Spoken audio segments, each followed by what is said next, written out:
Okay. Well, welcome everybody to Discussions Outside of the Textbook. This is our second discussion on the Yellow Wallpaper. And so I'm looking very much forward to this. And Connie, this is the first time I've met you, so it's nice to meet you, even though it's on a virtual device on Zoom. But if you just want to go ahead and introduce yourself to me and to the students and to anyone else who's present here, we could start that way and then we'll go from there. Sure, sounds great. Well, it's so lovely to meet you. My name is Consuelo Hinojosa Guerra, but I do go by Connie. And I've been with STC now about 10 years. Before that, I taught high school. So I was a high school teacher. I taught 9th through 12th grade and then went back for my master's and I started working with STC as a dual credit instructor and then moved over to full-time with STC. And I've been very happy ever since joining. And I've seen the lecture series, talked about and people inviting instructors to participate.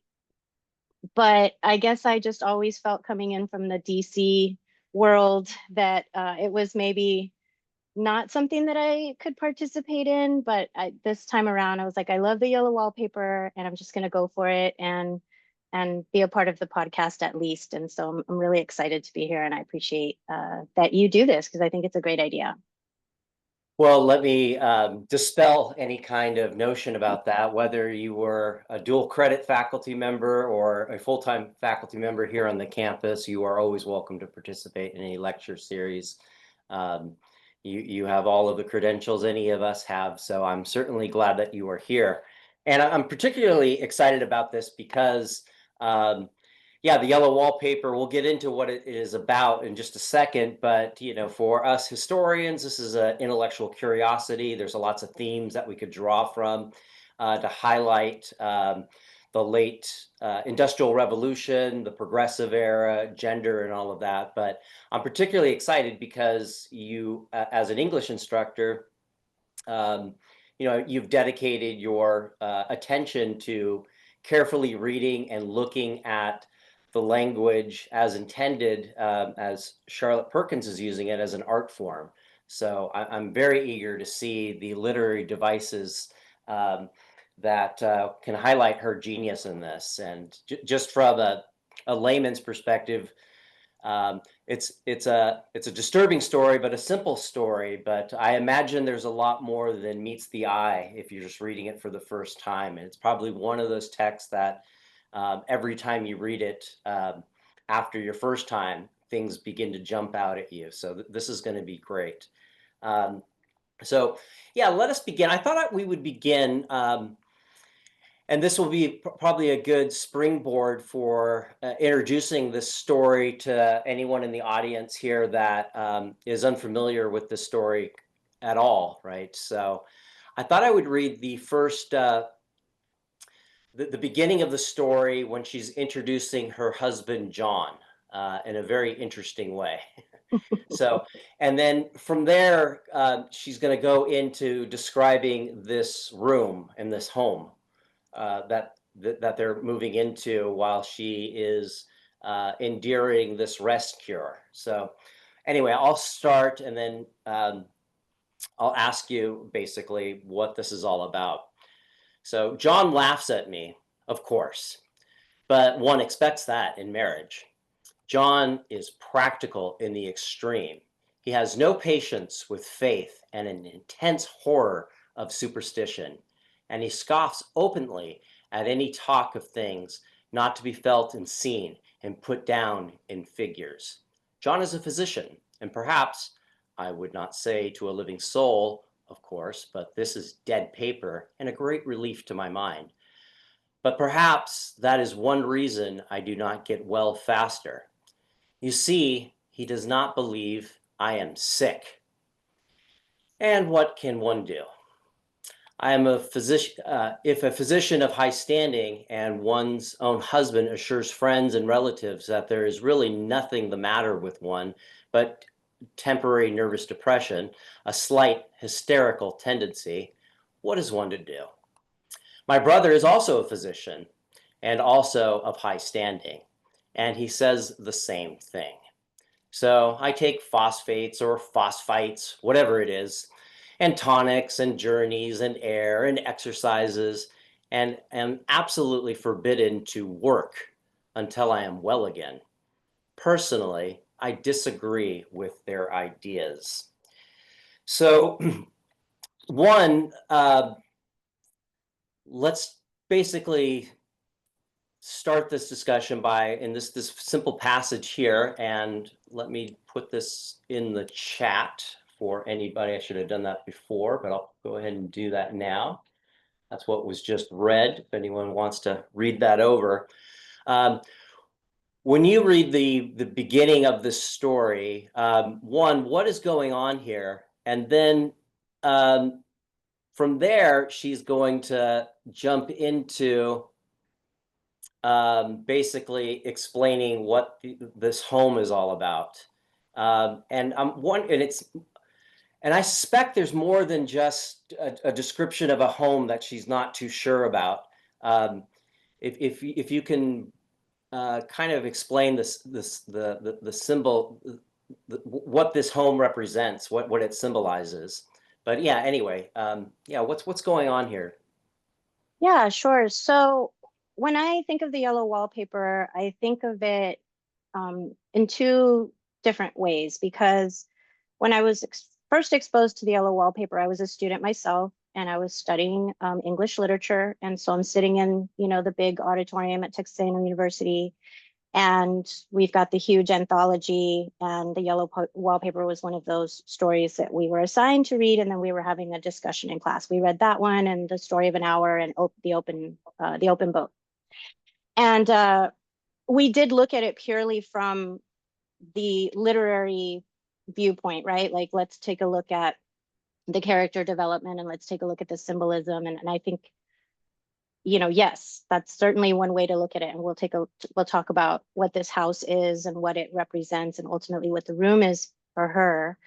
But I think also as I got older and as I became a teacher, I started to see the yellow wallpaper in a lot of social contexts that I hadn't really been taught as an undergrad in literature. That's not the bigger conversation that you have. You really learn literature within sort of like a literature bubble. We do talk about how it may reflect some certain aspects of society, but really you're just sort of like thinking about it and analyzing it purely through the literature lens, right? But as I grew older and I became a teacher and then I went back for my master's, I started to look at it a lot from, the speaker and the writer. And that even though this may be a character that she creates, it's deeply founded within her. Like, she is expressing herself. And I think that the room and the home is symbolic of a feeling of being trapped, not only in her own mental state, right? Whatever it is that she's experiencing, which, over time we've all seemed to agree that it's postpartum depression that she's experiencing. And so she's trapped. And the color yellow has a lot to do with, like, youth and, one of those colors that we think about for babies. Let's pick a neutral color, let's pick a yellow, let's paint it yellow, you know it's full of life and it's bright, but her state of mind is a different color of yellow. It's not that youthful bright yellow. It's more tainted, it's heavier, it's darker. And I think that's representative of where she is mentally. um, and the home, I think that that's also representative of, you know what you accomplish as an adult, right? You get married, you have children. In her time, it was, her husband was the breadwinner and the professional. Although really, Charlotte Perkins was herself the breadwinner, and she was a single parent for many years, and she made a living, struggled to make a living as a writer. So, but I think there's always that societal expectation that you will marry somebody who will, quote unquote, take care of you.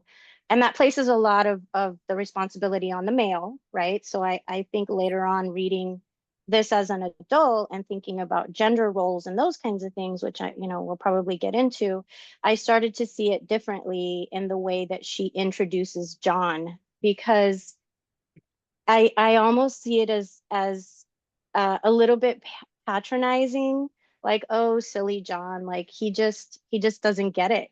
He doesn't get what I'm going through. He doesn't really get me. There isn't a connection there. It's just he fulfills his role as a breadwinner and as a husband, and then she is supposed to fulfill her role as a loving mother and wife. But postpartum depression upends all of that. And there's a lot of scary feelings that come with the sudden realization that now you're in charge of another human being, that not only you've grown inside your body, but that you will be responsible for beyond, forever, essentially. And so, and then just hormonally and physiologically, the things that are happening to the body and the brain once that person has been born and is no longer existing within you and sharing everything, all of you. And so how do you almost like expel that, right? Like how the body just goes through like this almost like this draining.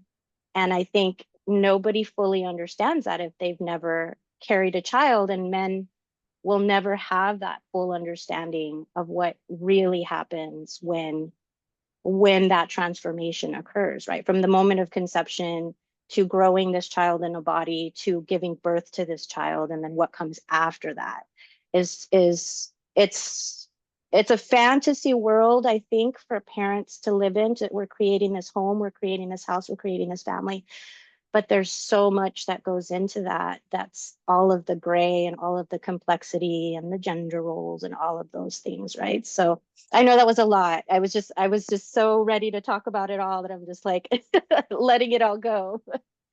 But that's what I Yes. see. That's what I Mhm. see.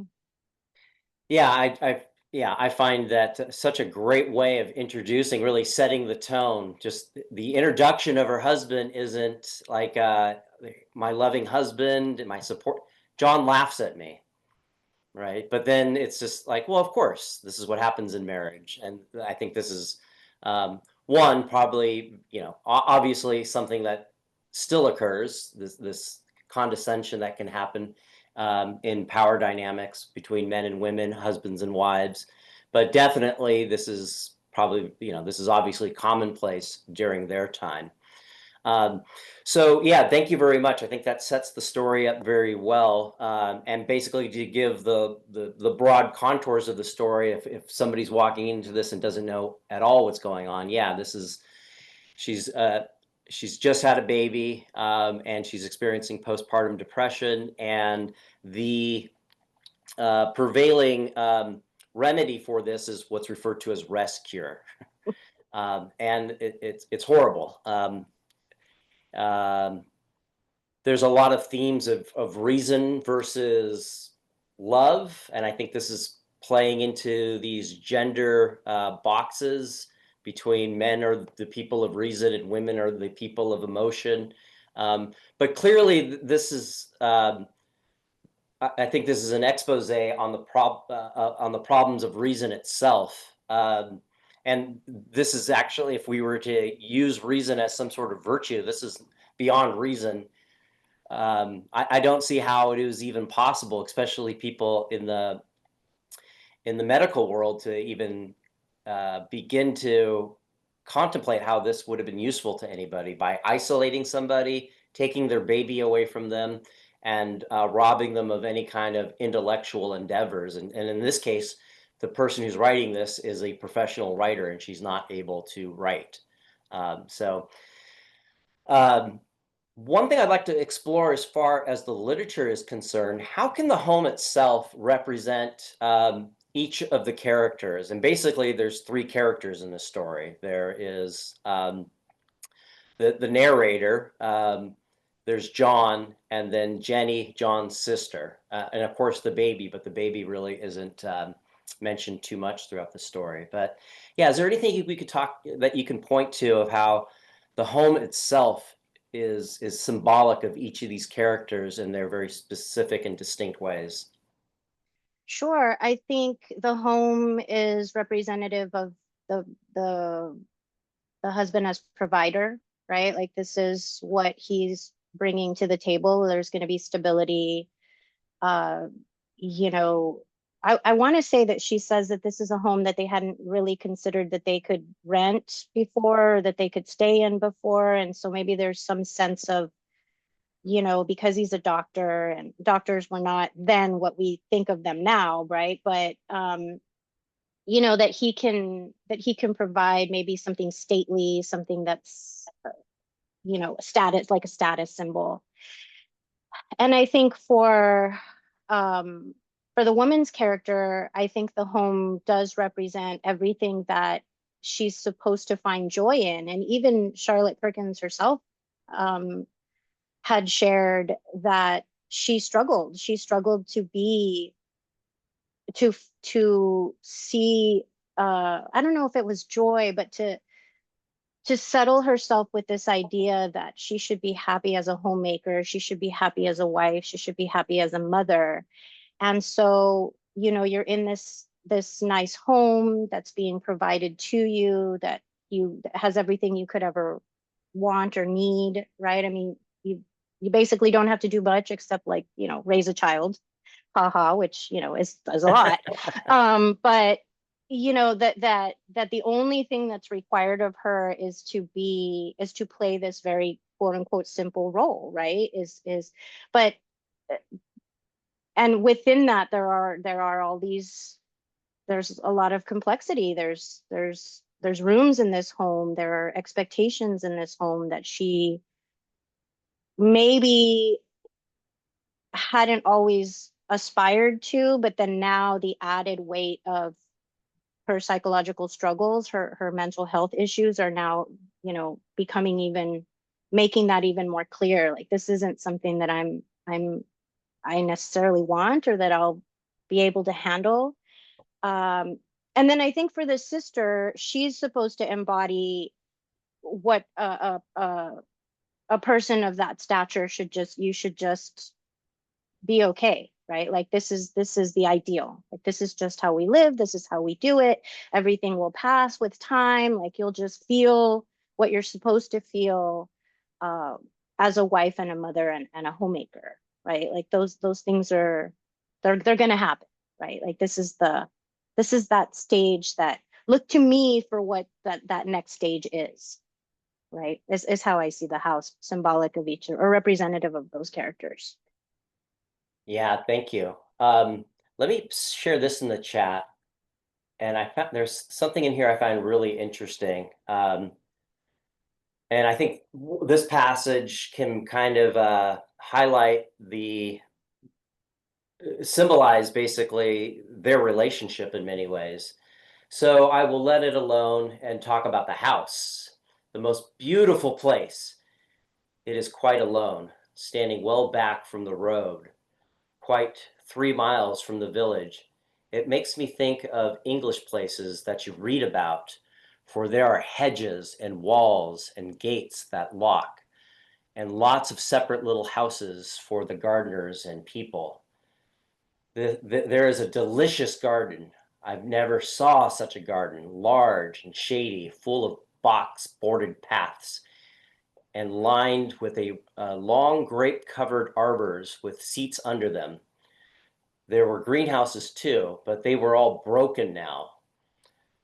There was legal trouble, I believe, something about the heirs and co-heirs. Anyhow, the place has been empty for years.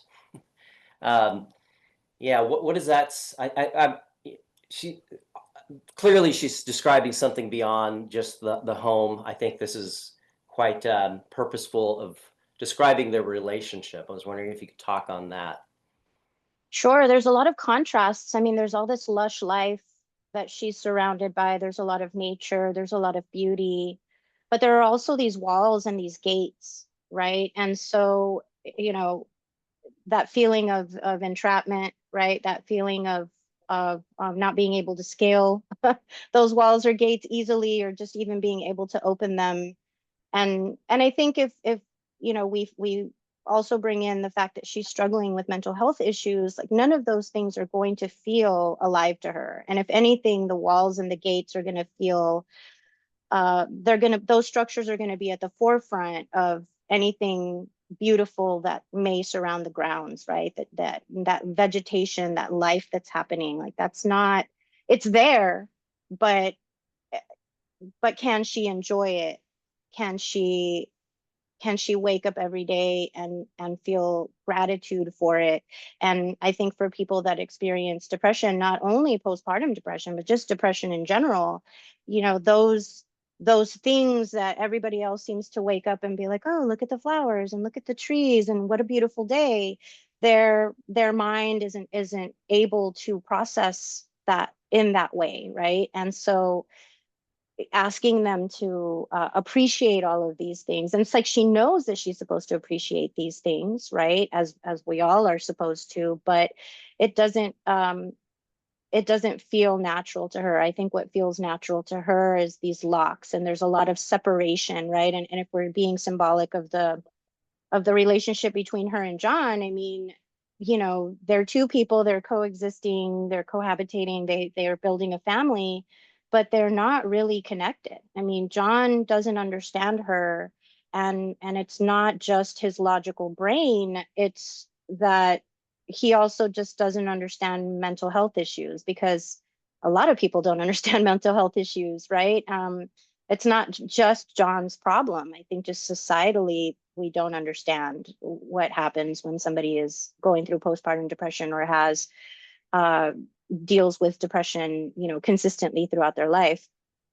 And so I think there's a lot of spaces where she and John exist around each other, but there's also these gates and there's also these walls that neither one of them knows how to break through. I mean, partly because of societal conventions of marriage, right? And then also partly because, she's going through something that is a mental health issue, and John is not in that place. And so it's going to be very difficult for him to fathom what she could possibly be going through. And that's not even adding the fact that these are not general conversations that are happening in society to begin with, right? Like it would be a really different thing if they were living in a time when, like the 70s, when everybody started, to see a therapist and books were starting to be written, and, a lot of like self-help became available. If they were living in a time like that and John was still struggling, then she may have been able to get out of that house and find what she needed somewhere else. But both of them are trapped. Like he doesn't know how to help his wife, and she doesn't even know where to begin to even ask him for his help, because even though they're married, that's not really the nature of their relationship. I think even if we were to dig deeper into what kind of life they would live, if she wasn't struggling with mental health, she would still be the one responsible to raise the child, and John probably wouldn't have a lot of input in that, and she may have a nanny. And so their lives are just naturally separate because of those societal expectations of gender roles. But then on top of that, we have, a time period in which mental health was, I mean, people just thought you put people in an asylum, you just, that's what you do. You put them away, and we pretend like they don't exist, right? And we lock them up, and that's what happens. And then John finds a new wife and he moves on with the baby, or, like there was no remedy for any of what either one of those characters is going through. And I think a lot of times we look at it as, oh, this is a story of a woman who's trapped, but it's also a story of a man who's trapped too. Like he's in his logical brain, or his inability to, like, what is it going to mean for him to be a father, right? Like this story reminds me a lot of Where Are You Going, Where Have You Been by Joyce Carol Oates. And in that story, the father, he sits at the table with the family, but he's not present at all. Like he never participates in a conversation. He has no dialogue. And this is how I see John. It's like he's there.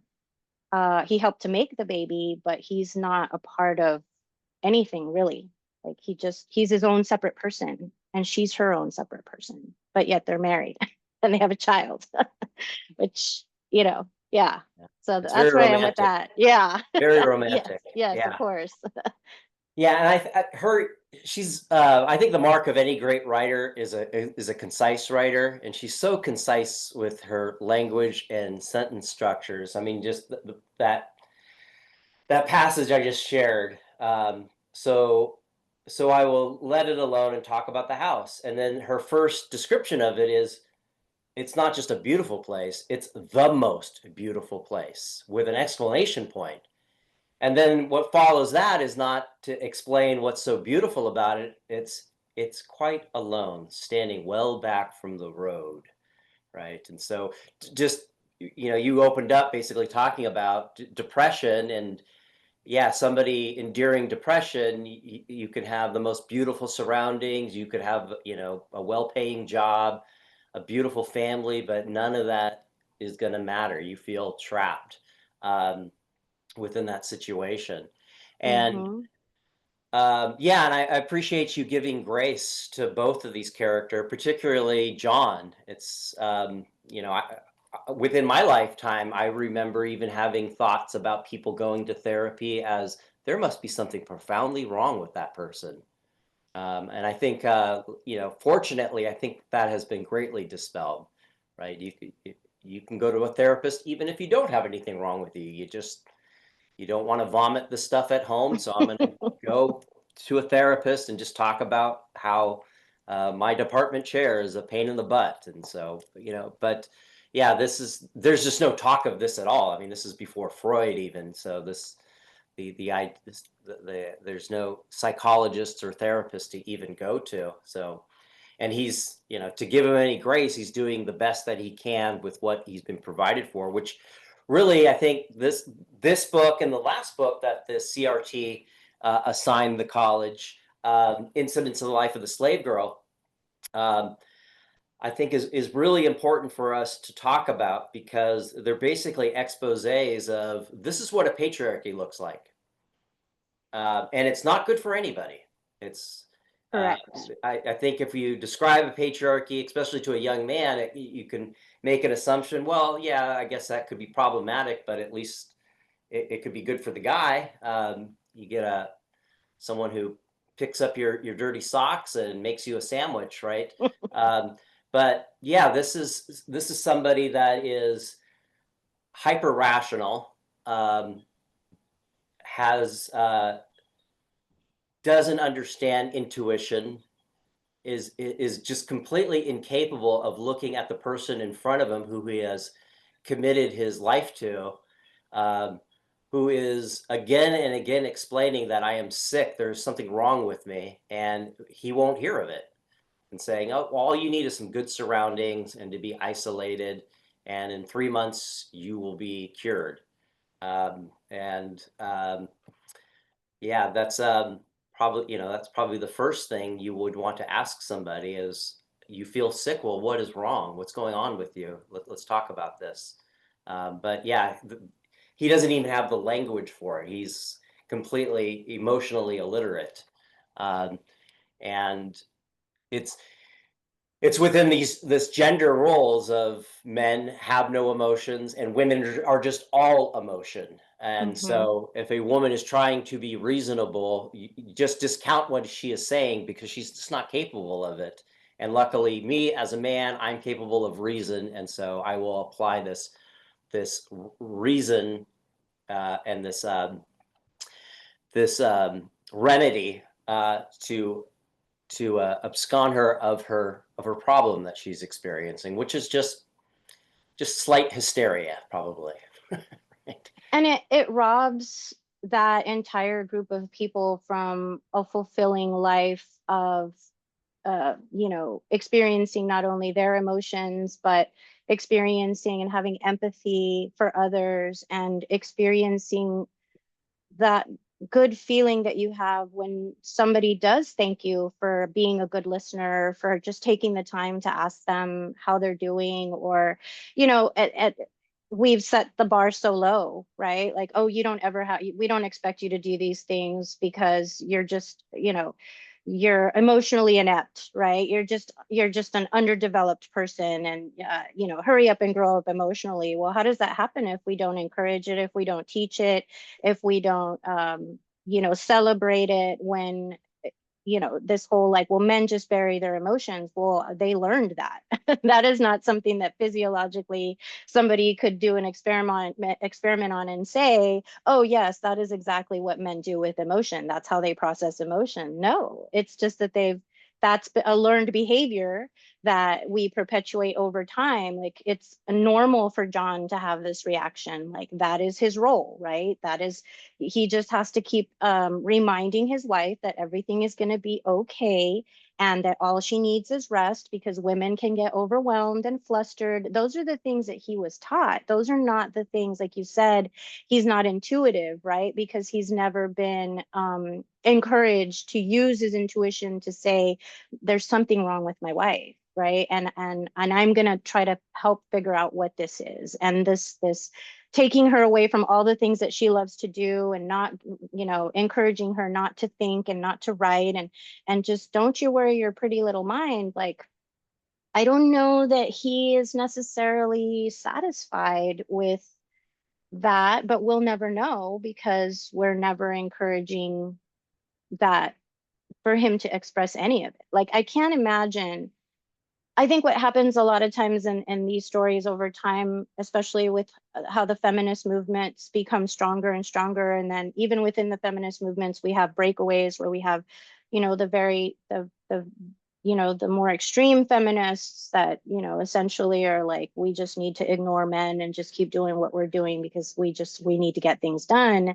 And then you have the more compassionate feminists. They're like, well, wait a minute, like, that's not really going to solve the problem to just pretend that men don't exist. Like, you actually do have to figure out how we can help them and encourage them to play different roles, right? That they don't always have to be limited to, you're just the logical person and I just need you to fix the things. Or because he's essentially a fixer, like, let me just fix this, right? If even though he may not be handy around the house, right? Because he's a man of, an educated man, so he's not going to, like, fix the fence or anything, but he's still trying to fix what he can, without fully understanding or having any empathy for what she may be experiencing, or what it's like to bring a child into the world, or to have to take on this role of, like, a parent, because those things are, because he's outside of all of that, because all of those expectations were never introduced to him as something that he would have to be a part of.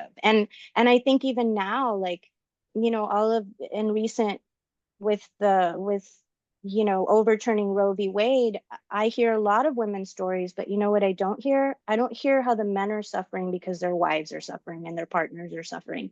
I don't hear anything about their psychological well-being, what it is to watch their wives go through what they're going, their partners or their girlfriends go through what they're going through. That doesn't even exist. It's like there isn't a thought that they are having.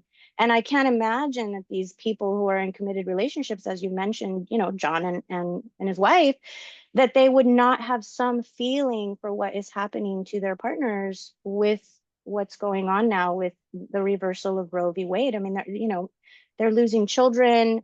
Their wives are deciding they're no longer going to have children. Like, some of them are losing their wives, but we don't hear about those stories at all. And I feel that when she patronizes in the beginning with John, like, oh, John, I get the sense that we've been doing that for a long time, that the feminist movement hasn't focused enough on it being something that we all have to do together, versus like, hey, men, you either get on board or you don't, because we're moving on. The feminist train is moving.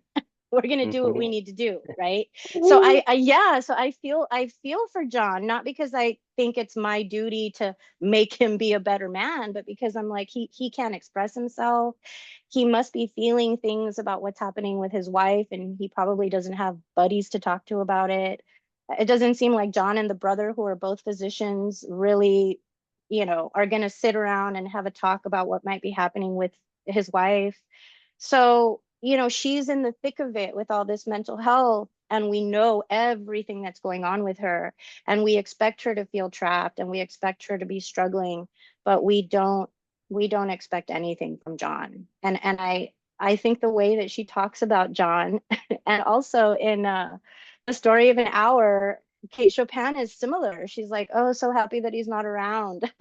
It's like, it's not relief because he was such an awful man. It's just relief that it's a sense of sadness that they really, they don't have a real role to play. And I think that that's really sad. I find that a big part of the sadness now that I read it as an adult versus reading it when I was a literature undergrad, where it was really just about like everything she was going through and all the ways in which she was being ignored and all the ways in which, men trapped her or, weren't there to help her. But my question is, well, but it has to be coming from somewhere. Like these are not evil men. John's not an evil man.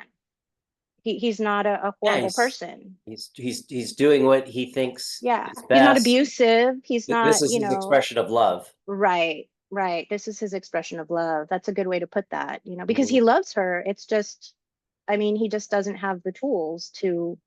And then, and going back to the mental health um, aspect of it, like nobody had the tools at that time. I was reading a review um, of her work when it first was published, and there was a gentleman who was like, he was horrified. He was horrified by this story. It was a horror story. And I'm thinking, like, if that was the reaction to somebody you know, just sharing uh, a downward spiral in mental health, like to them, it was just like something of like nightmares, like something. I Mm. mean, yeah, just I, I mean, yes, those issues are concerning, but to them it was almost like we never speak of this again. Like one, how could she have written it? Two, this isn't something you should read. Instead of, wow, we should really take a look at this because maybe these are some areas we need to look into, right? Like what's happening to women after they're having babies? What's happening, right? Instead, it was like, let's just bury it deep down. Let's just move on to some other piece of literature, to some other writer, because this it's horrifying. It's a horror story. It was like they had read, Edgar Allan Poe or something. Yeah, I've seen it described as a gothic tale. Yeah. Yeah, which is, I, I get why they're saying that, but I think that obscures the broader point of what's going on here. I guess it's a horror story, and in the sense that this is basically a psychological thriller that has no solution except insanity, and Mm-hmm. that becomes her agency. When she expresses her insanity, she's finally able to take control of the situation. But yeah, this everything that you said, including giving grace to men and John, really, I think, underscores the fundamental problem of the patriarchy as some sort of virtue. Um, and the reason, despite maybe the best efforts of good faith feminists, and I think a good faith feminist is basically, I like Gloria Steinem's definition of feminism. The definition of feminism is women are actually human beings, which can take people aback if you're really locked into the patriarchy. It's unfortunately, but the problem here is, for John and for men that are experiencing the hardships of women, because we are in a political climate that is trying to claw back to the patriarchy and to bring it back, is they don't have the language.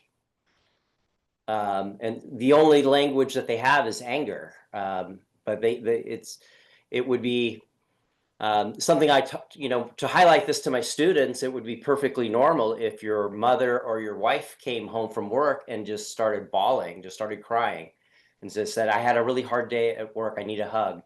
But if the husband or dad did that and just started crying and going, I had a really hard day at work, everybody would be taken aback and be wondering, what is going on with dad? Right? Mm-hmm.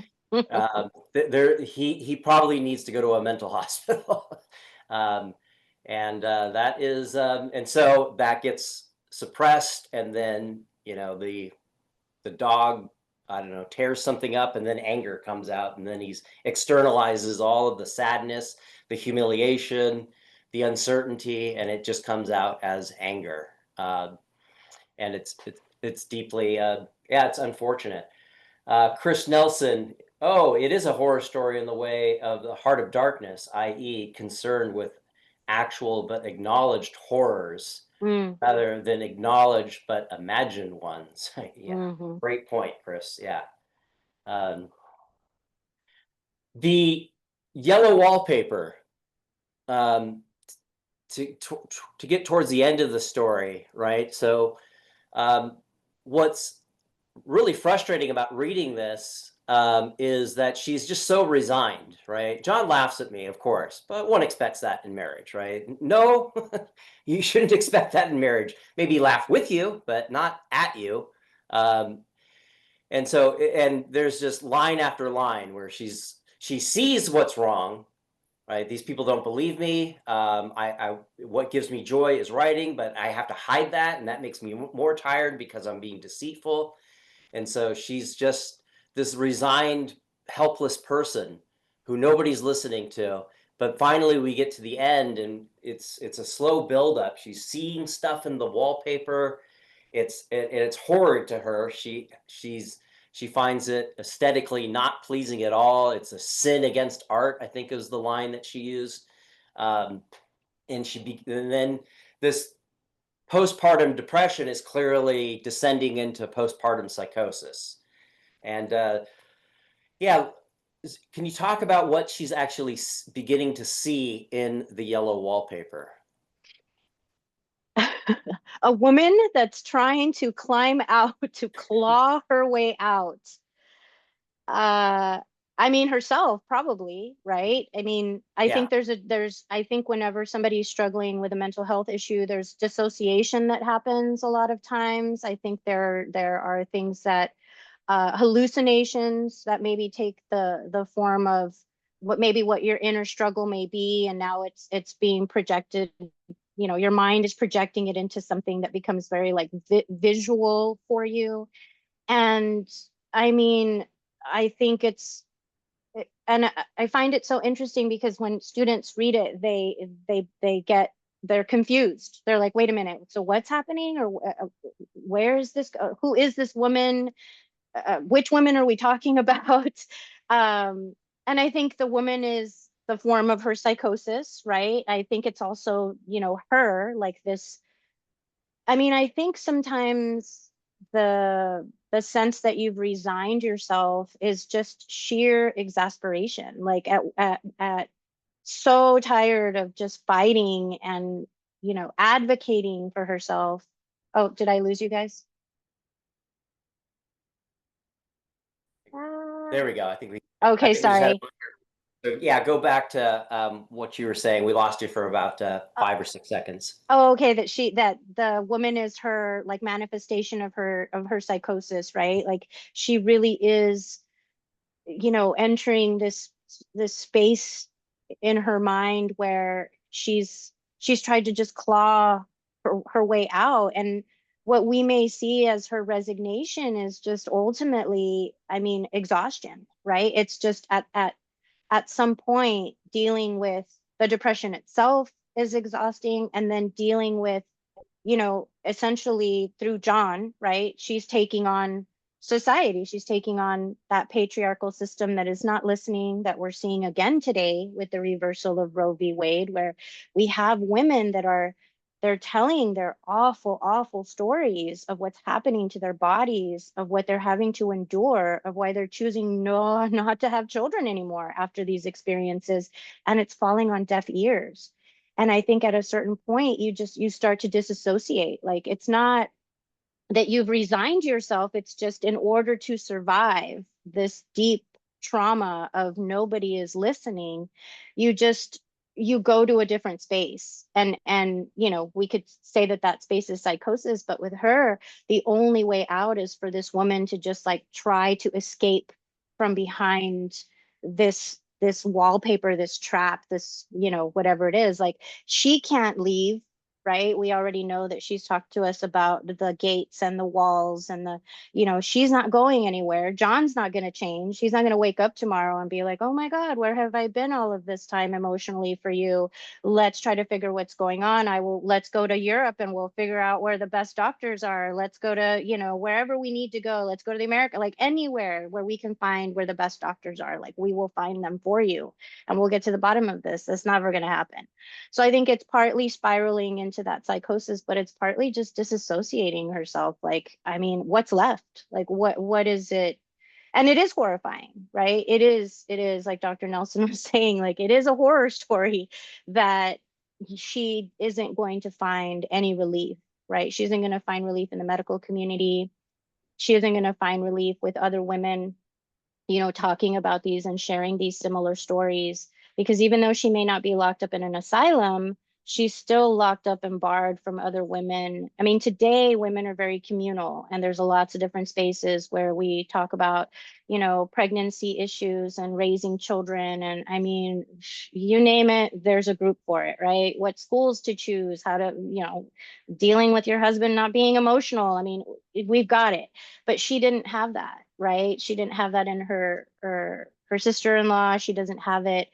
The house is so removed. It's far back from any kind of community.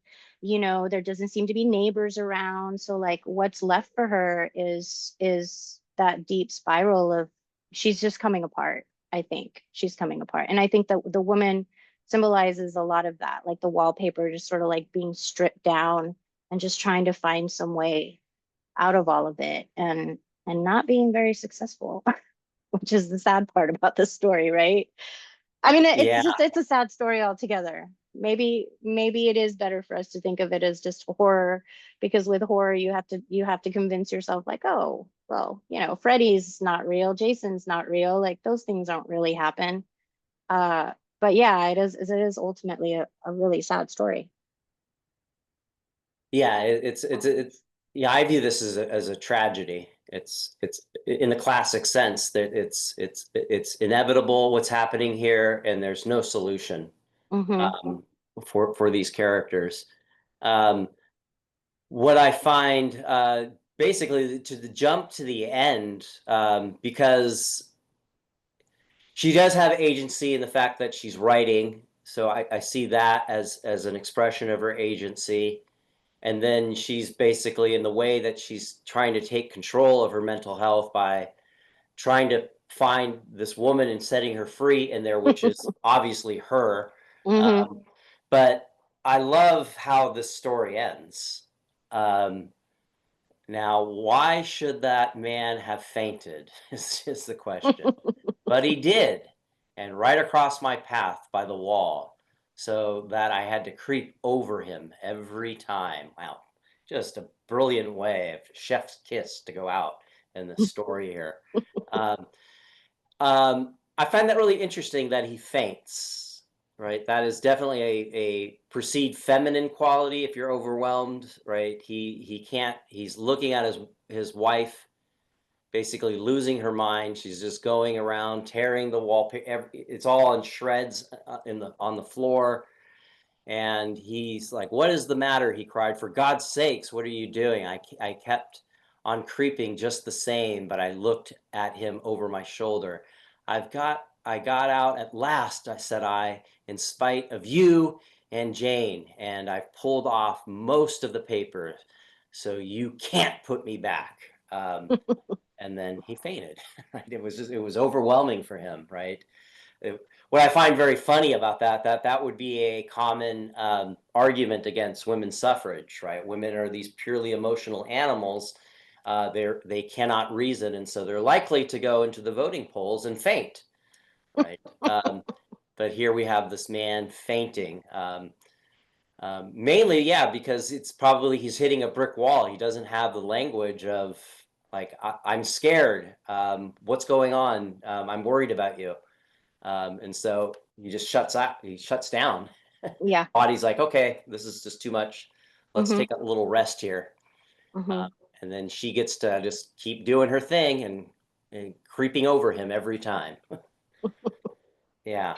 Yeah, I think it's an overload, right? An overstimulation for him, that he's fully confronted, like visually now, whether he understands it or not, whether, I mean, there's no denying that everything that his wife has been telling him all of this time has been much more than exhaustion, has been much more than, oh, maybe these are just a few days of the baby blues, if they even had, that concept.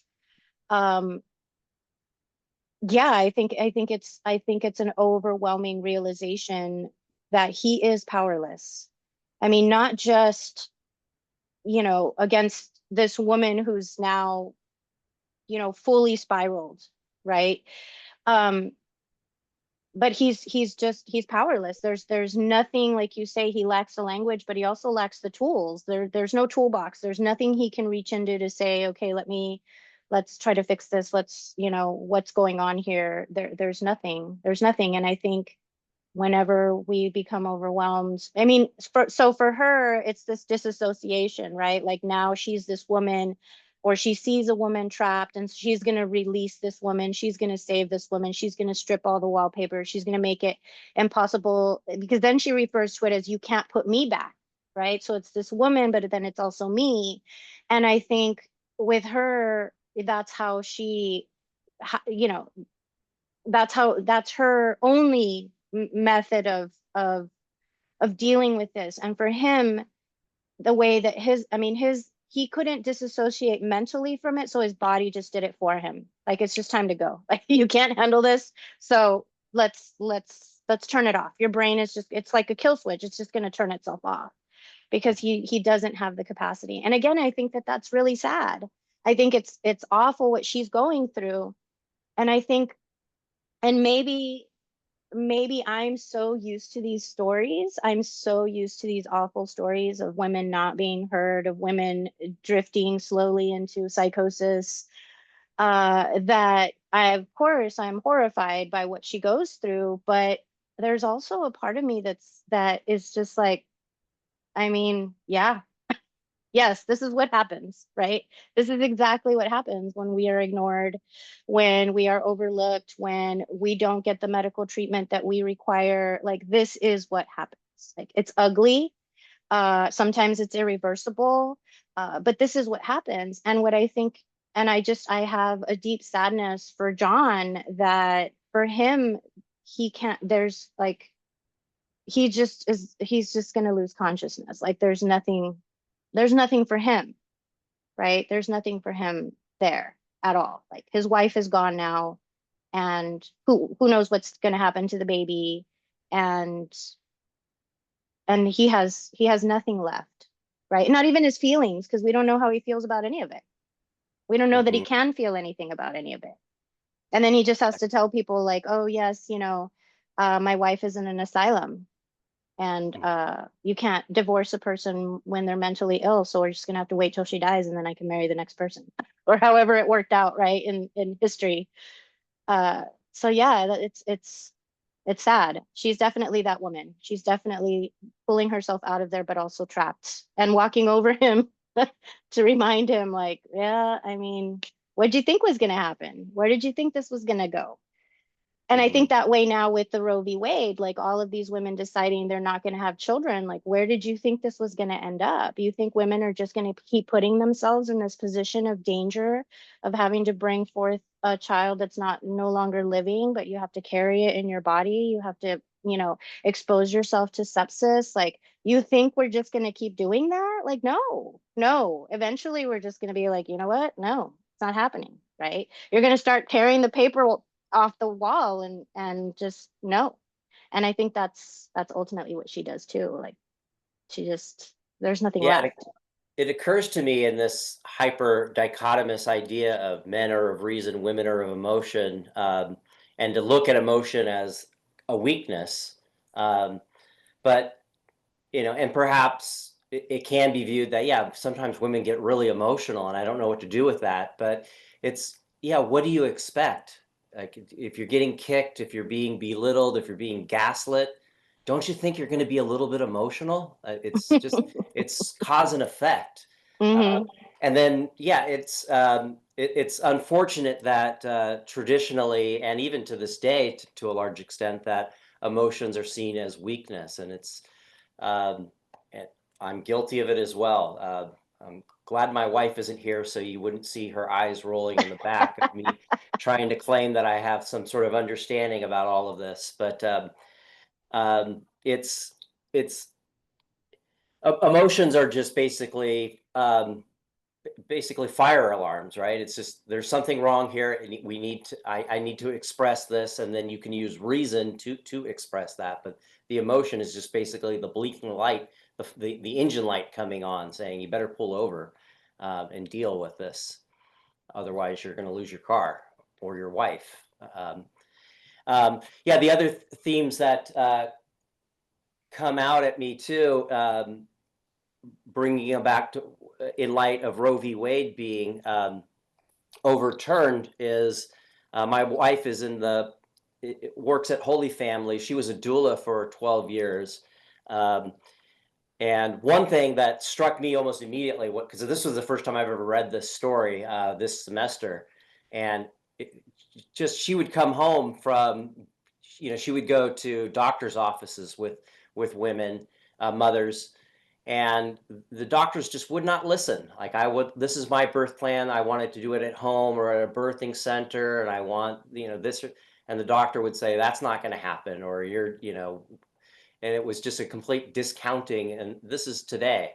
And the other thing too is, if, everybody has their views on abortion, but, and whatever, but what people, I don't think, are failing to appreciate is OBGYNs are fleeing the state. They don't want to lose their licenses. They don't want to end up in prison because they have a woman bleeding out, and just because she's not going to die, there's not much he can do about that until it's imminent of her death. So yeah, Hmm. if I was a professional within the medical field, I would certainly contemplate leaving the state of Texas, or any state that is not allowing the professionals to do their job, and having politicians who are trying to bring this patriarchy back. And I don't think we're really contemplating it very much. Um, and it's very unfortunate. It's very disturbing. I mean, one thing that comes to mind is the whole trad wife movement in social media, and it's very popular, and I think it'd be very misleading to young men and young women who think that the way to fix a lot of the social, perhaps economic problems that we're having is to go back to these days, and it's not good for anybody. It's not good for Yeah, and anybody. I'm not really sure that even the trad wife movement fully recognizes that the opportunity or the choice that they have to go back to that lifestyle, Yeah. right, is only because of all of the efforts that were put into place to make sure that women were seen as human. Like, it's only possible for them to say, well, I want to go back to that, and be on social media, and have these side businesses and become reality TV people, because of all of the sacrifices that were made for them to vote, for them to be able to wear jeans, for them to be able to buy a car, for them to be able to get a credit card, to be Mm. able to have a job, to not get fired because they were pregnant. Like, all of those things, they actually have a choice now, right? Like, they can choose that life. And if somebody wants to be a homemaker, and somebody wants to raise their children, and want to step out of the professional field for a while to do that, or whatever, that's a conversation between them and their partner. And they're certainly welcome to do that. But to pretend that those things somehow happen, that going back to that life is somehow, like, you're just skipping over all of the history that had to happen in order for a person to be able to have that choice to even go back to that life. And if we were looking at it in pure form, then they wouldn't have TV shows, and because they would be stuck at home, and they would be raising children, and they wouldn't have a voice, and their husband would be the person that said when they can go out, when they can talk, when they could. So really, the life that they're that they're saying is this trad wife life is, I mean, you're just putting a camera up while you decided to stay home. Like, I guess, I don't like, they're still vocal. They still have, they could still go vote. They can still, have all kinds of free speech. Like they still have a bunch of freedoms. So like, they're just restricting themselves. And I guess I mean, even that's a choice, right? If you choose not to decide, you still have made a choice. Like, I I just, suspect a lot of it is grifting. I mean, it's, if you were to be in private with some of these trad wife social media influencers, it's probably deeply cynical and a money ploy. But I'm sure there's people that agree with it. I mean, I think it just comes out of fear. There's a lot of problems in society. There's definitely a societal breakdown.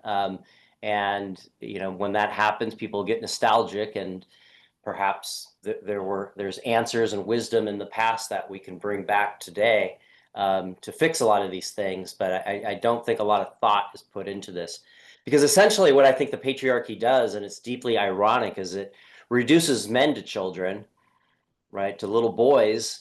mhm. And what's really weird about that is then they project that onto women and expect women to be like children, to be little girls. And then, not to get too deep into it, but then they sexualize that and expect women to, when they're as a sexual expression, to act like a little girl. And that screams out us in the starlets of the 1940s and the 1950s. Marilyn Monroe is a perfect example of just how perverted and perverse the whole system can get. It's something that, I'm just very hopeful that we're seeing the last gasps of it. But I don't know. I've been saying that for many years, as many other people have been saying. It seems to be pretty persistent. There's And a lot of tenacity to it. I do think John is representative of that patriarchy, right? That sort of Mhm. like shut down, inability to process, inability to empathize. When you're seeing this happening right in front of your face, and then horrified at the results of it, at essentially what you have been such a big part of creating, right? Or at least you haven't been a part of the solution at all, right? And then just being able to stand there and just, I guess what we could see in his fainting is just that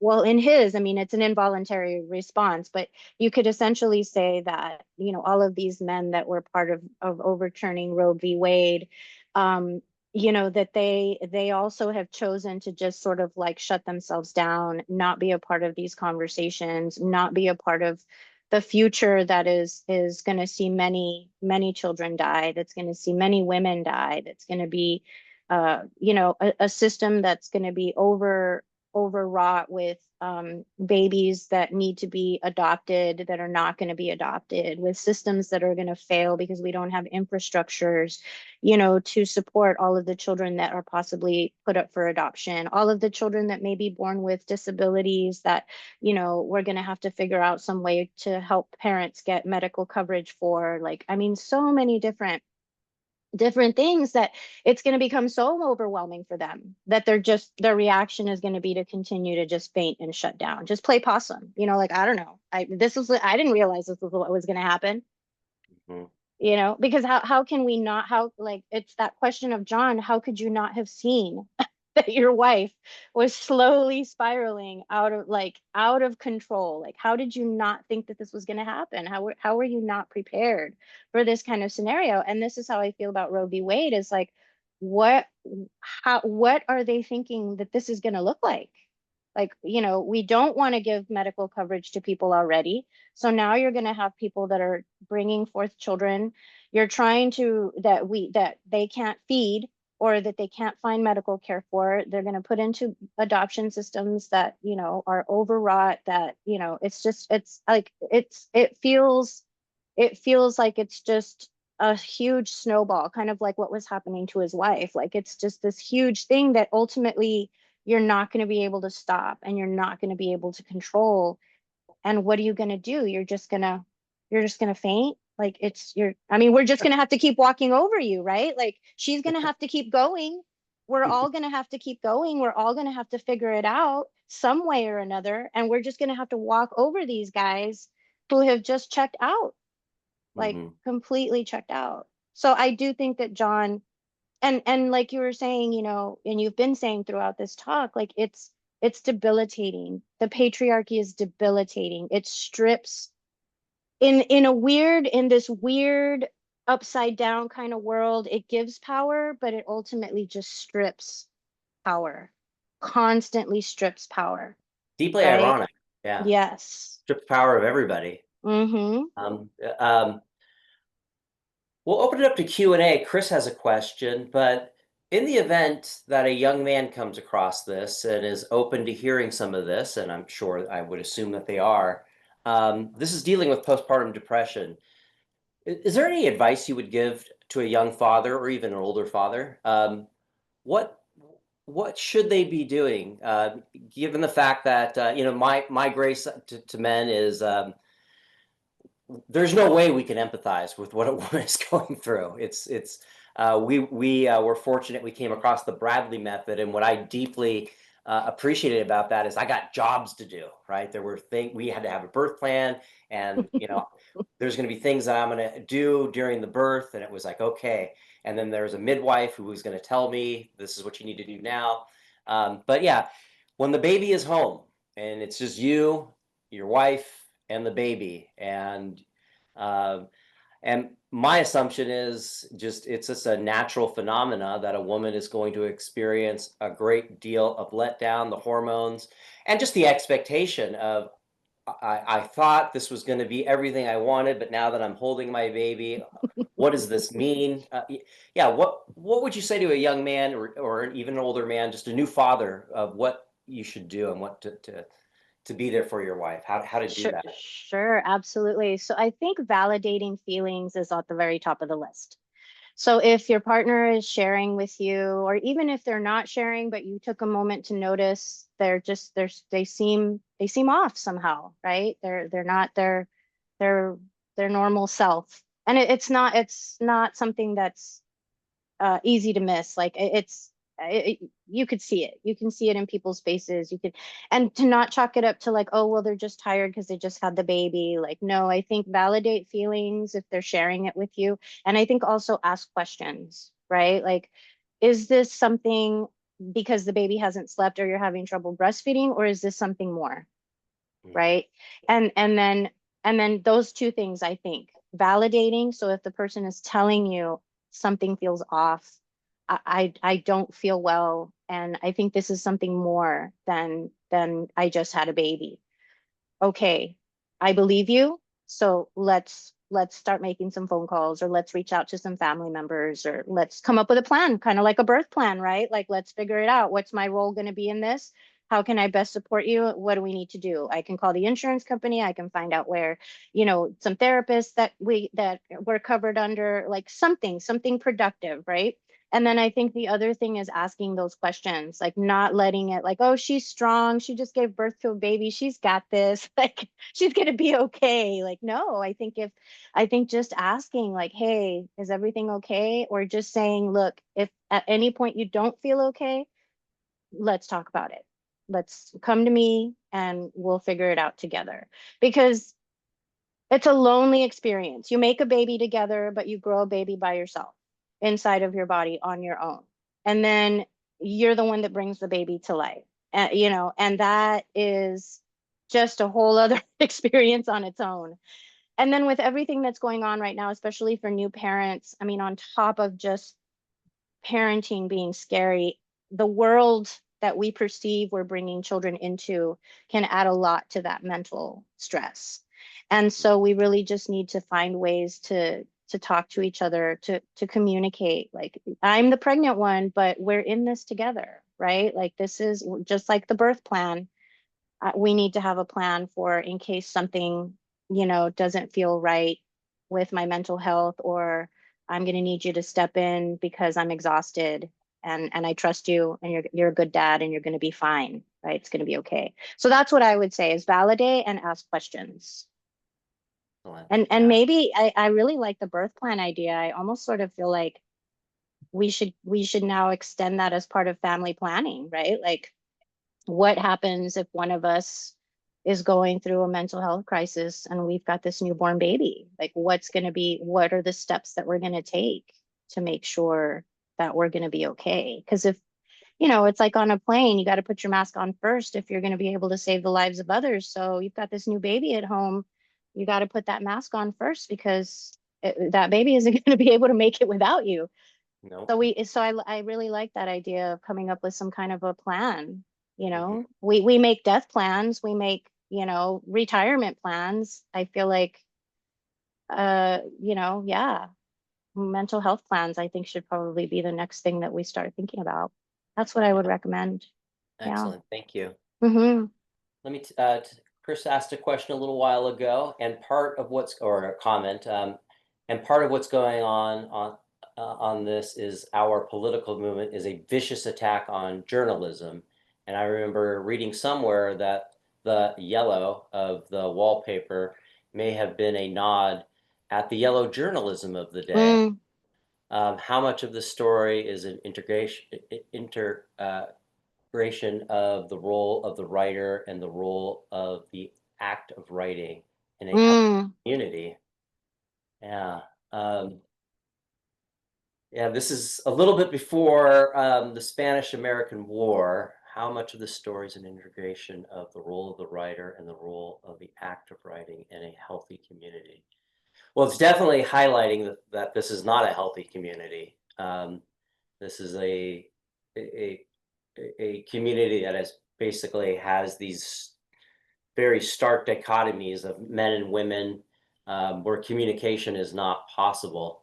Um, I think the role of the writer is, well, it's definitely the role of the writer. This is very autobiographical. In fact, she was uh, um, Weir Mitchell's patient, who is the guy who came up with this. And in fact, once this was published, she sent it to him, and he continued to practice rest cure for another 16 years. So it really didn't have any impact on him whatsoever. He Um, just fainted. He was like, this is what happens. yeah. So, yeah, good question there. If anybody out there would like to open up their mic or to pose a question in the chat, we've got uh, a few more minutes that we can definitely um, discuss here. So, if Well, anything has and I come to, think yeah, go I on. thinking a little bit about Dr. Nelson's, the role of the writer, and I wonder if there's some way that she also is like subversively playing that role of like,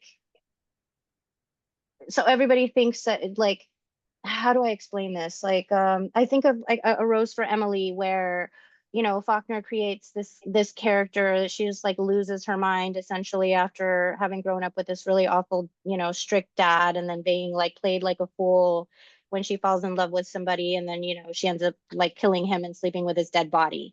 And so it's like, oh, of course she would, horrifying. Like, that's what women do when they lose their minds. They do like crazy things. And I wonder if she's sort of, not just to get the word out there, like this is what's happening to women, but also like, yeah, this is kind of what you expect from us, right? Like, you expect us to just lose our minds. You expect us to just become hysterical. Like, let me just play into that, right? Like, this is your expectation of me. So I'm going to present myself in this way. I don't know. I don't know that there's a lot that I could use to support that, but I almost get this feeling of like, I mean, you already think I'm there, so it's not much of a leap for you to see me as this, like, you're already telling me I have hysteria, so let me show you what that really looks like, in a sense, right? Like, let's push it then, because if you think this is what hysteria is, right, then you're not even anywhere close to what it ultimately does become, right? Like, it will lead to that place of like psychosis. It will lead, like, this is not something of invention, even though you think it is, but let me take you to those deepest levels of, and maybe, going not to get too far from what Dr. Nelson was saying, but maybe her role as the writer was to take us to the scariest of places, right? Like, okay, let me show you just how deep this can go, right? Like, horrify you. Like, maybe this is ultimately what you're going to need to see, because she could have just said, and I felt more ill as the days went by, and I started scratching at the wallpaper and leave it sort of up to like, okay, she potentially goes mad, but no, like she takes you down there with her. And so I sort of feel like maybe her role as the writer was like, okay, so you think that we're weak and you think that we're mentally unstable, so let me show you exactly what that's going to look like. Uh, Yeah, it's definitely a mirror to the patriarchy. This is what you guys are creating. mhm. And again, not just for women. It's basically a recipe for society to go insane. Um, um, because a lot of what I'm reading here is this is definitely he's a product of reason. This is the age of reason, right? Mm, mhm, Enlightenment, mhm. which definitely has its role. We are an animal of reason, clearly, but that is not just what we are. We are an animal of emotion, and we definitely act in unreasonable ways. Um, and love itself is not couched anywhere in reason. Like you can't quantify love. I think the closest we can come to describing it is through well written and thought out poetry from the heart, right? It's when you hear a good love song, it captures it, and but it's not something you can just write out as a formula. It's beyond reason, and so here's this guy that is deeply reasonable, and the tragedy of it is he is incapable of love. He's he thinks he's being of service to his wife, but this is definitely not what she needs. All she needs is somebody to listen to her. Mhm. Go, okay, what's going on? Yes. Just And to I'm validate, to yeah. validate her, to say, okay, you're not feeling well, I believe you. That's Hmm. really it. Like what you say you're feeling, like um like you were saying, you were sharing about your wife and how the doctors are very dismissive. Like, no, no, no, that's not what's going to happen. I mean, that's ultimately when we fail to validate somebody, the other side of that is you're dismissing them. You're telling them that what they're feeling is not real or true, and that they have no right to feel this way. And I mean, who are we? We're not mental health professionals. We can take you to somebody, right? And maybe we can talk a little bit more about, a potential diagnosis or whatever. But my role should be, okay, I trust you, I believe you. Now let's go figure this out. Like just that validation. If John had just instead of trying to fix things the way that he thinks things need to be fixed, he should have said to her, okay, I believe you. You don't feel well. And then I think that would have set her on a completely different path. And sometimes that's all that takes for somebody to feel loved and supported, is just to say, I believe you. I think that's one of the reasons why therapy is so effective, because one of the very first things your therapist tells you is like, you have a right to feel that. And you're like, wait, what I do? And they're like, yes, absolutely. Okay, now let's figure out why you're feeling it. Oh, okay. Right. But they start right away with like, it's okay that you're here. It's okay that you're feeling this. And immediately you're like, well, that just opened the door, because I feel free to really express myself or to explore what might be going on or what's driving these feelings. But John never does that, because he doesn't even think that you're supposed to do that. And there's so much and I think in medicine that is just not explored. I mean, even now for women that are going through menopause, doctors don't talk to women about those things. They're like, yeah, well, you're having these symptoms. We could do a hysterectomy. You're talking major surgery.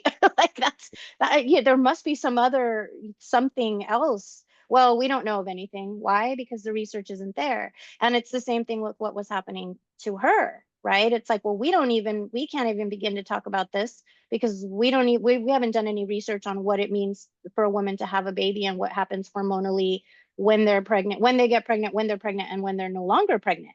Like there's no like real, and if those things are being studied, they're not being shared in a way that makes the community healthier, that makes, future parents have a clear understanding of what to expect, right? So yeah, I mean, without these conversations, like we're stuck in this endless loop of just suffering. We're all suffering. Mhm. And I mean, this should be something that is the pinnacle of our society of children being born, of celebrating motherhood and fatherhood, of the community coming together to be of service. And a lot of what this is also an expose on the model of the nuclear family. This is Mm-hmm. something completely outside of the human experience prior to the Industrial Revolution. This is and something probably a lot of people in this community can relate to. Family is deeply important here, right? You're going to have aunts and uncles and cousins there to help out, but in rank and file broad America, it's we went through it. It was just my wife, me, and our son. And good luck. And me suffering from the poison of the patriarchy, I definitely can relate to John. I had no idea what I was getting into, and it was a huge learning curve that I'm only in the last few years that I'm just now beginning to realize just how stunted I was. And it's not, yes, it's good to be able to provide, but ultimately people are social animals and they just need to be validated and listened to and believed. Yeah. And And so for you having your foot in that world, and then you had a son, so how do you, what's the future for him? What's the conversations or the teachings or the learnings about his feelings and about his roles, that because we all have roles, right? And the thing is that they can be mixed. Everybody can clean a house, everybody can cook, everybody, right? That those things don't fall, to particular groups of people. Or they shouldn't anyway. And so, yeah, I'm curious, like now that you have a son, how do you approach that yourself? yeah, it's trying to model for him that basically I think what makes a good, healthy family is just to be of service to each other, to look around and proactively, as simple as walking into the kitchen. And especially for men, it's very there's a lot of societal pressure of just sit down on the couch, your wife will get the dishes. No, Mm, clean the dishes, take the mm, garbage out, hmm. and ask, "Hey, it looks like everything's done here. Is there something I could do?" And just be of service, Hmm. and being very sensitive to the needs around you. And um, I think that's something that can really bind a family together, especially if it's coming, if it's being modeled by the father, by the dad, by the husband. Um, I think that it's something even more than words can convey. It's not something. Um, and especially in the context of we're no longer living in a world where the father is the breadwinner, right? And there's a lot of blame being cascaded. I mean, there's a guy named Doug Wilson who is this pastor that our department, our Secretary of Defense or Secretary of War, he belongs to his church. They want to repeal the 19th Amendment. And that is something, and for anyone who doesn't know out there, the 19th Amendment is the amendment that guarantees the vote to women in this country at the federal level. Um, and so if there's anyone to blame, it really is the system of capitalism, right? There, not to romanticize prior to the Industrial Revolution, but it is just objective fact that American families produced about 80% of their household goods, if not 100% of them. And then the factories came in and flattened the artisans, so robbed them of that profession and reduced them to wage earners. And then the factories turned around and sold them the butter, the clothes, household goods, and were chasing basically abstractions, money, in order to find some sort of happiness and purpose. And it's basic. The way I view it is it's basically shadow boxing. We're shadow boxing something that doesn't exist, and we're getting confused with this symbol, um, money, and behind that is, I think, energy, service, and yeah, I think we're basically deeply lost in feeling that this capitalist system is normal, and it's actually a flash in the pan of the history of humanity. And as a history teacher, do you think that this is just a normal growth spurt for, a democracy as young as ours? And is this something that, civilizations have had to experience those same levels of, I guess, regression and then maybe progression from their regression. Like sometimes I try to ease my mind by thinking, well, we've been wholly untouched for so long. We've never really had to. I mean, yes, we've had big things like the stock market crash, and we've, the Dust Bowl, and 9/11 and those kinds of things that have really destabilized us. But I don't know that we've ever felt after, the Civil War and everything. I don't know that we've ever felt this destabilized before. And I don't know if that's just because we have consumption of so much media, and so it seems so like we're constantly bombarded and impacted by it, or if it's just a natural sort of state that just gets maybe like sort of what's the word I'm looking for, like it's made bigger for us because we have so much access, but it really is just a normal growth spurt. I mean, if that makes any sense. But how do you see that as a historian? Well, because I'm kind of dense and have not really put the pieces together, as a history teacher, we study the political history, we study economic history, military history, social history, racial history, and there's a lot of dysfunction in all of those institutions. And really, just from in the last couple of years, particularly, and again, I'm very grateful for the selection that the common reading text has come up with, because it's made very clear that the dysfunction is really couched in the patriarchy. This is the problem, and yes, there are ebbs and flows and especially in the last 70, 80 years, women have asserted themselves and have claimed agency. Nothing has been given. It has been a power struggle. But this is something that, the United States is simply a chapter in Western civilization, and we're talking millennia of men who have been basically products of civilization itself, and civilization itself is wealth accumulation. And once you have that, this abstraction of the communal experience that human beings are predicated on, that is, we are social animals, but it abstracts all of that and it makes us chase this wealth and products and things and status. And we're basically kind of at this precipice where we need to really make some not just big decisions within society, but within ourselves as individuals, and look around, not to dynamic political leaders who have policy proposals that can solve everything for us, but to look within ourselves and to look to the people around us and basically ask them, how can I love you how can I love you today?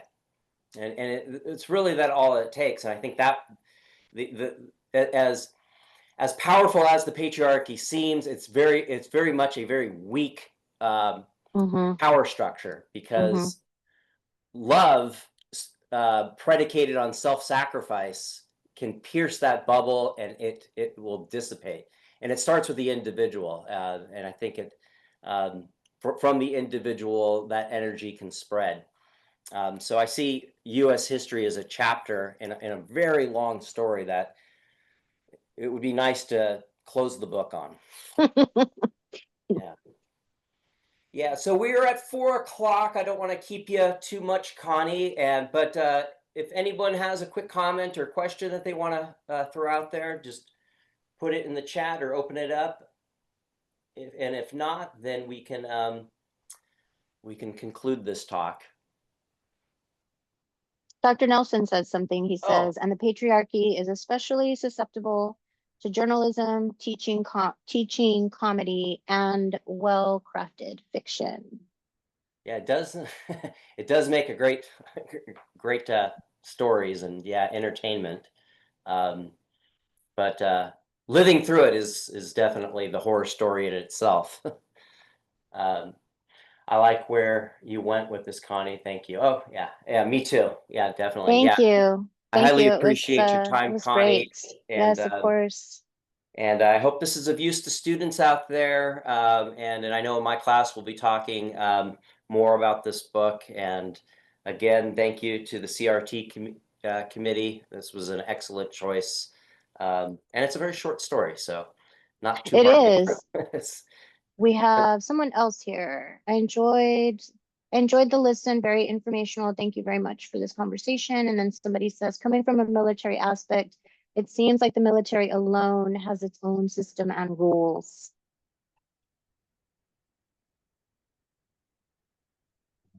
coming from the military aspect, it seems. Oh, definitely. It's a very ordered system. Yeah, which is I'm not sure exactly where you're going with that, but I do know the patriarchy is front and center in there, and it's can sometimes be a lonely world for women that embark in that. Okay. Yeah. Okay, Ashley, I'm glad you were part of this. I think, yeah, she's one of my students. Oh, okay, great. Yeah, And you excellent. said that this is going to be shared on the different platforms. I think you said YouTube, and then what was Yeah, I the have other? a website dedicated to this, so I'll send that to you as quickly as possible. And I'll also upload this to H5P. I don't know if you're familiar with that program. Oh, yes. Uh-huh. Okay, Yes. and I've used so it only once, but I do like it. Yes. yeah, so I'll share that with you, and then we could spread it from there. But yeah, Okay. thank you again. Yeah, have a good evening, and Thanks. thank you for your Likewise. insights.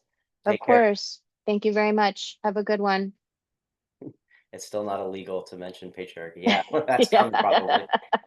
Yikes. All righty. All Have right. a good one. Bye, everybody.